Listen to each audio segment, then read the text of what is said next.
The silence of the early morning hours was absolute, the kind that wraps around a neighborhood like a blanket. The faint hum of streetlights and the occasional rustle of tree branches were the only sounds piercing the calm. Inside the house, everyone was asleep, my wife and I in our bedroom down the hall, and our 12-year-old daughter, Ella, curled up in her room with her weighted blanket and stuffed animals. Nothing about that night had hinted at the chaos that was about to unfold. Then, at exactly 3:07 a.m., it began. A thunderous knock echoed through the house, loud enough to jolt me straight up in bed. Before I could even process what was happening, a flashlight beam cut through the gaps in the blinds of our front window. Another knock followed this one, more aggressive, urgent. It wasn't the kind of knock you'd expect from a concerned neighbor or even a cop. It was the kind of knock that came from someone who didn't plan to wait for an answer. Still groggy and disoriented, I rushed to the front window. A man stood outside, dressed in a dark jacket with some sort of badge, and a patch that looked vaguely official. His voice barked out, "HOA compliance officer, open up immediately. We've had reports of violations on your property." He held up a flashlight and a clipboard. Something felt wrong immediately. The HOA had never shown up unannounced, let it alone in the middle of the night. This wasn't protocol. This wasn't normal. This wasn't safe. My instincts kicked in, and I quietly called out to my wife to stay in the bedroom and dial 911. As I turned back toward the door, another loud thud shook it on its hinges. He was trying to kick it in. The locks groaned. Heart pounded in my chest. Whoever this guy was, he wasn't waiting for permission anymore, and that's when I heard it. The sound of the emergency lockbox clicking open. Ella had woken up from the noise. I didn't even realize she had gotten out of bed. She must have heard me talk about emergency plans a dozen times. The rule was simple. If someone breaks in and we're under threat, retrieve the secured weapon and protect yourself. She didn't hesitate. I barely had time to shout out her name before the front door burst open with a final crash. The man stormed in with heavy boots, waving a flashlight and something that looked like a baton or maybe a crowbar. His voice was deeper, darker now as he shouted, "Down! Everyone down! HOA inspection!" He wasn't a cop. He wasn't HOA. He was something else entirely. He was inside our home. Then came a sound that chilled me to the bone and yet filled me with a strange sense of dread and awe. A single shot. Sharp, loud, and final. The man let out a scream and stumbled back toward the door, clutching his leg. He didn't even look at Ella, who stood in the hallway in her pajamas, both hands gripping the firearm, tears in her eyes but her stance solid, steady. My wife rushed forward at that moment, phone in hand, voice trembling as she gave our address. To the dispatcher, the man scrambled out the front door, limping into the night, leaving a dark trail behind him. Everything stopped. No one moved. No one spoke. And then, all at once, the sirens started. Ella had always been an observant child. From a young age, she was the kind of kid who noticed things others missed, light changes in mood. A flicker of unease in a room, the difference between someone meaning well and someone pretending. I used to think it was just her intuition. But that night, as the chaos unfolded in our living room, I realized it was more than that. She had instincts, and somehow they had kicked in exactly when we needed them most. The moment she heard the first knock, she didn't panic. She didn't scream or run. She sat up in bed and listened. It was the urgency in the banging and the muffled voice demanding entry that told her something was wrong. She quietly climbed out of bed and tiptoed down the hallway, crouching low, just like she'd been taught in our countless drills. I had walked her through home defense scenarios a dozen times, never truly believing she would need to follow through on any of them. They were lessons for confidence, for safety, for peace of mind. But in her 12-year-old heart, she had taken them to mean something more. She moved with care, bypassing the creaky floorboard near her door, and made her way to the cabinet in the hallway where the biometric lockbox sat hidden behind a stack of towels. Her small finger rested briefly on the scanner. The green light blinked once and opened with a soft click. Inside was the secured pistol we kept for emergencies, locked and loaded, ready only in the direst of situations. This, she understood, was one of those moments. By the time the door crashed open and the fake cop barreled into the living room, she had already positioned herself at the end of the hall, not fully in view, not entirely hidden, just enough to see him clearly and steady her breath. I hadn't yet realized she was there. My attention was on the intruder, on his shouting, his weapon, the way he stormed into our home like he had done this before. I was frozen between grabbing my own defense or shielding my wife, not knowing where Ella was, assuming she was still safely locked in her room. But she was already taking aim. She had both hands on the grip, just as I'd shown. Her feet shoulder-width apart, arms slightly bent. The moment he turned toward our bedroom door, she called out, her voice surprisingly clear despite the tremble. "Stop. Don't move." He spun toward the sound, startled. The flashlight beam caught her face for a moment. His expression shifted, from confusion to anger, and in that instant, his body lunged. That's when she pulled the trigger. One shot. Just one. It struck his thigh with deadly precision. He dropped the flashlight and fell back with a grunt, grabbing his leg. The weapon he had been holding later confirmed to be a weighted police-style, baton-clattered to the ground. He crawled backward, his eyes wild with panic and pain, and limped out the same way he had forced himself in. My heart felt like it had stopped. I rushed to Ella, still gripping the pistol, her fingers trembling now. I gently eased it from her hands and pulled her into an embrace. She didn't say a word. She just buried her face into my chest, her body shaking as the adrenaline drained. What stunned me wasn't just that she had acted dead, was how she had waited. She didn't fire blindly. She didn't react recklessly. She had measured the moment, calculated the threat, and made a terrifying, split-second decision that most adults would have faltered on. The police arrived minutes later, but everything that mattered had already happened. A 12-year-old girl had faced a violent man and protected her family not out of rage or fear, but from something deeper, something few people that age would ever understand.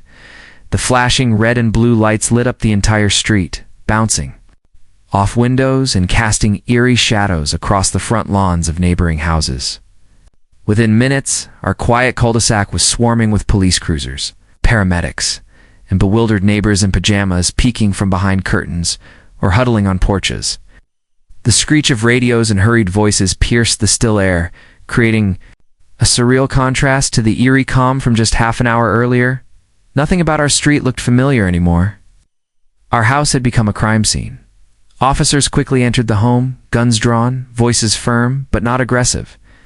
I raised my hands and immediately identified myself as the homeowner.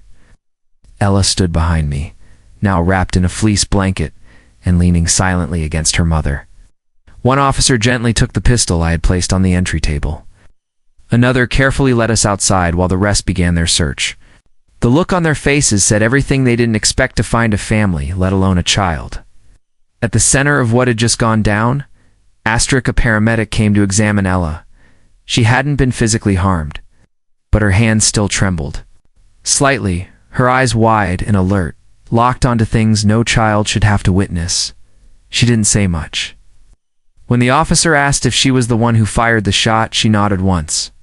No excuses, no explanation. Just quiet truth. Meanwhile, the man she shot had collapsed 3 houses down, leaving a streak of blood along the sidewalk. He was conscious but in intense pain, screaming profanities as officers handcuffed him and loaded him into an ambulance. He was yelling something about a misunderstanding, claiming to be with the HOA. But the badge he wore was nothing more than a printed laminate inside a dollar store sleeve. His ID didn't match the name on the clipboard he carried. His so-called uniform was just a navy windbreaker with iron-on letters, spelling neighborhood patrol, hardly convincing in daylight, let alone during a 3 a.m. forced entry. Detectives started asking questions right away. What exactly did he say? Had we seen him before? Why did he claim to be HOA? How did he get into the gated section of the neighborhood? As the questions piled up, the reality started to sink in deeper. This wasn't a random break-in. It was calculated. He had chosen our house specifically, and he came with a plan to get in fast. We showed the officers the clipboard he left behind. It's the fake credentials, the broken door frame. Then, with hesitant hands, I showed them the security footage from our door camera. They watched the man pacing back and forth outside our home before he finally started pounding. One officer paused the video and pointed at something on the edge of the frame, a second figure, barely visible in the shadows across the street. We hadn't seen it before. That revelation brought a whole new weight to the situation. This man wasn't acting alone. The police confirmed that his vehicle wasn't parked nearby. They believed he had been dropped off. Whoever he was working with had vanished the moment. Things went sideways. By dawn, crime scene tape had cordoned off half the block. Neighbors who'd once waved casually at us from their driveways now stood quietly in clusters, whispering, pointing. News vans began rolling in just as the sun broke over the rooftops. A story like this wasn't going to stay local for long. Inside our home, the aftermath felt heavier than the event itself. Broken wood, shattered glass, blood on the tiles. But what stuck with me the most was the look on Ella's face. She hadn't cried not once. She just kept asking a single question over and over in a soft whisper meant only for her mother. Did I do the right thing? The days following the incident moved both too quickly and unbearably slow.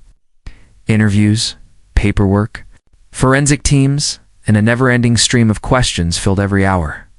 Our home, once a sanctuary of family dinners and school projects, had become a revolving door of detectives, crime scene analysts, and reporters. But amid the chaos, one priority dominated the investigation. Finding out who the man really was and why he came after us. The police soon identified him. His real name wasn't even close to the one he used with the fake HOA badge. He had a long record, mostly minor offenses, but enough to show a pattern.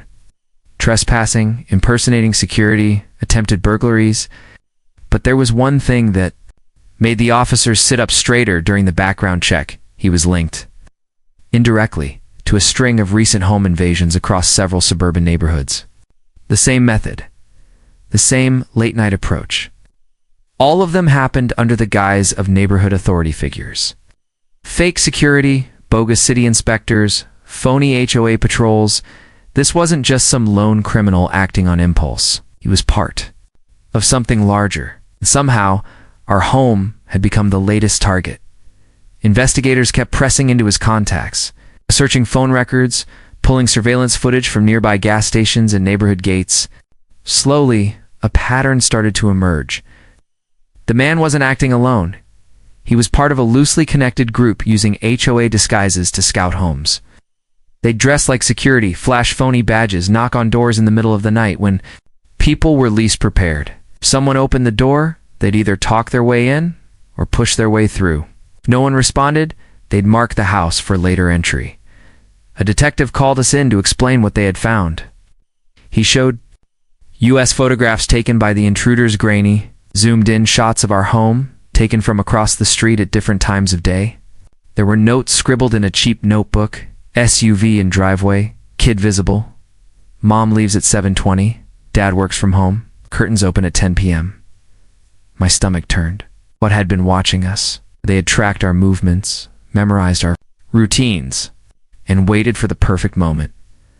The detective explained that these groups often targeted houses with perceived vulnerabilities, quiet streets, families with set patterns, homes without visible cameras. But ours didn't fit the mold. Completely. We had cameras, a visible alarm sign, and 2 cars in the driveway. That was when it hit us. This wasn't just a random choice. We were being tested. The detective theorized that the man may have intended to gain access, disable any alarms, and let others in quietly afterward.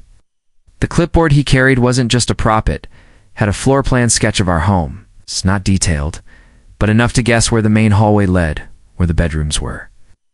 The plan had been to move fast, collect what they could, and vanish before morning.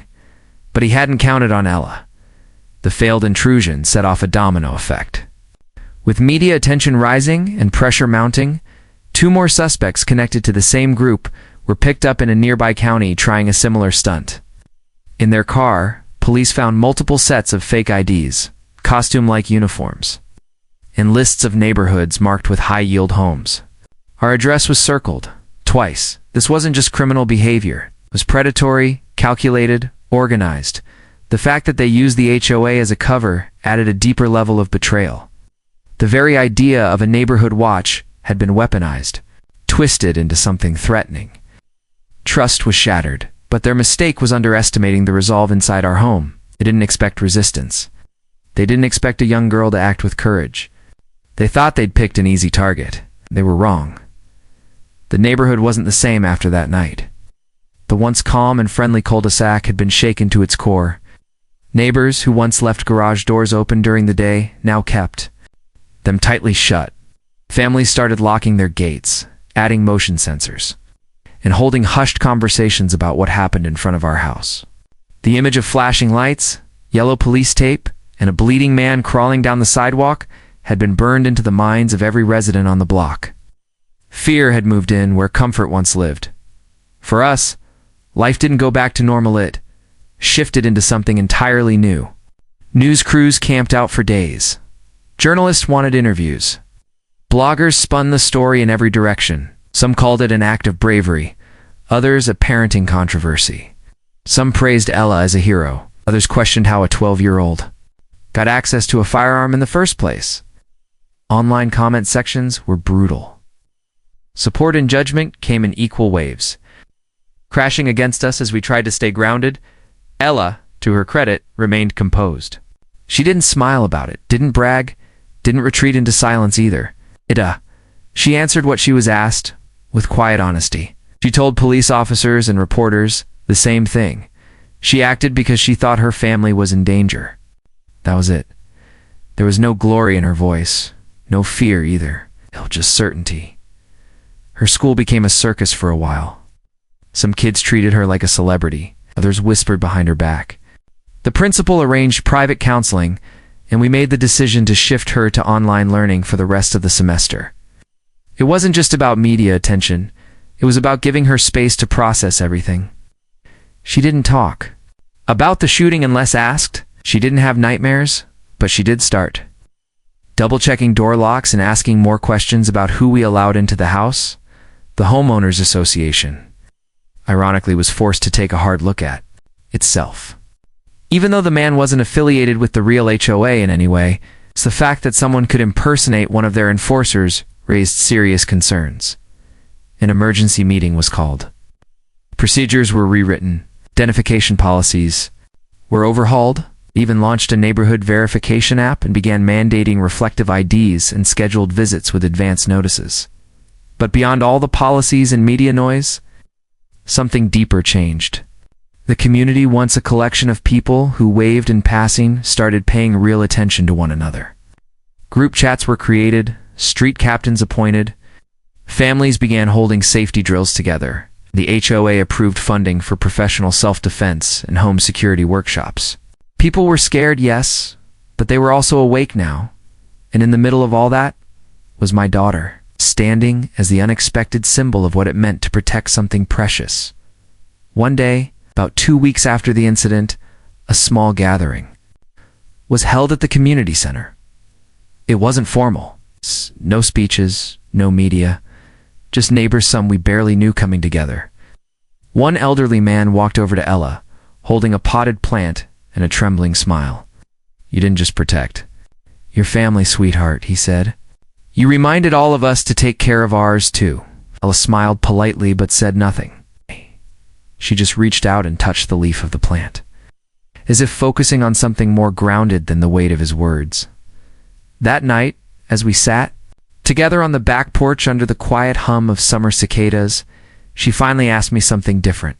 Not about right or wrong, not about what ifs. She asked, "Do you think it'll ever feel like home again?" And after a long pause, I answered, "It will, because you're here, because we're all still here." And in that quiet moment, I realized something important. Safety isn't just about locked doors or cameras or laws. It's about being willing to stand up when it matters. Our daughter had done just that, in her pajamas, with courage far beyond her years.